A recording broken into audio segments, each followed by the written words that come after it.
தேர்தல் முடிவுகள் குறித்து ஆராய்வதற்காக திமுக சார்பில் அமைக்கப்பட்ட கள ஆய்வு குழுவினுடைய அறிக்கையில் இடம்பெற்றிருக்கக்கூடிய சில விஷயங்கள் தற்போது வெளியாகி இருக்கிறது. கூடுதல் விவரங்களை செய்தியாளர் ரமேஷ் வழங்க கேட்கலாம். ரமேஷ் வணக்கம். அறிக்கையில் என்னெல்லாம் இடம்பெற்றிருக்கு ரமேஷ்?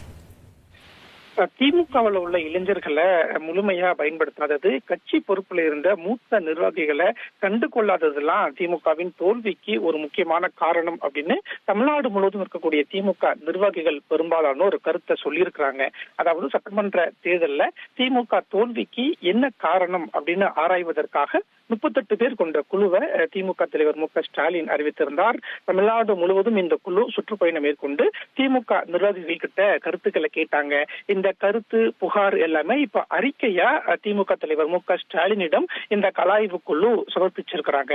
அதுலதான் பல குற்றச்சாட்டுகள், பல புகார்களை திமுக நிர்வாகிகள் சொல்லியிருக்கிறது தெரிய வந்திருக்கு.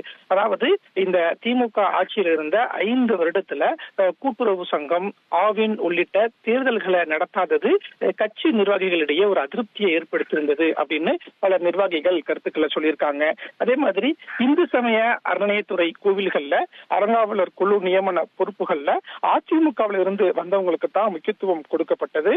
அமைச்சர் சேகர் பாபுவுக்கு வேண்டியவர்களுக்கு மட்டுமே அந்த பொறுப்பு வழங்கப்பட்டது அப்படின்னு திமுக நிர்வாகிகள் பெரும்பாலானோர் ஒரு புகார், ஒரு குற்றச்சாட்டை சொல்லியிருக்கிறத பார்க்க முடிகிறது.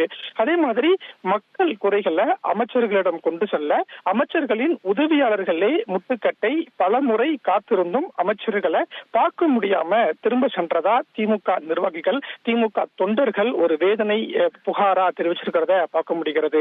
களத்துல திமுக அரசு, திமுக கட்சி என இரண்டாக பிரிந்து நின்றது நிலையான வாக்காளர்களை உருவாக்க முடியாம போயிருச்சு அப்படிங்கிற ஒரு வருத்தத்தை திமுக நிர்வாகிகள் சொல்லியிருக்கிறாங்க.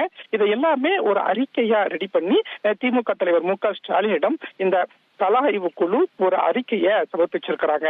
அதே மாதிரி மக்களின் குறைகளை போக்க, மக்கள் கேட்கும் அடிப்படை வசதிகளை செய்தி தர, உள்ளாட்சி பிரதிநிதிகள் கேட்கும் திட்டங்களுக்கு அதிகாரிகள் ஒத்துழைப்பு வழங்காததும் திமுக தோல்விக்கு ஒரு காரணம் அப்படின்னு சொல்லியிருக்கிறாங்க. மகளிர் உரிமை தொகை, திமுக ஆட்சியில மகளிர் உரிமை தொகை கொடுக்கப்பட்டது. ஆனா போதுமான எண்ணிக்கையில இந்த தொகை கொடுக்கப்படாதது சில மகளிர் மத்தியில அவநம்பிக்கையை ஏற்படுத்தியது. இதுவும் திமுக தோல்விக்கு முக்கியமான காரணம் அப்படின்னு திமுக தொண்டர்கள், நிர்வாகிகள் கருத்துக்களை சொல்லியிருக்கிறாங்க. மகளிரிடையே விஜய்க்கு இருக்கும் செல்வாக்கு எடுத்து கூறினால் மாவட்ட பொறுப்புல இருந்தவங்க அதை கண்டுக்கவே இல்லை அப்படிங்கிற ஒரு குற்றச்சாட்டையும் திமுக நிர்வாகிகள், தொண்டர்கள் சொல்லியிருப்பதை பார்க்க முடிகிறது.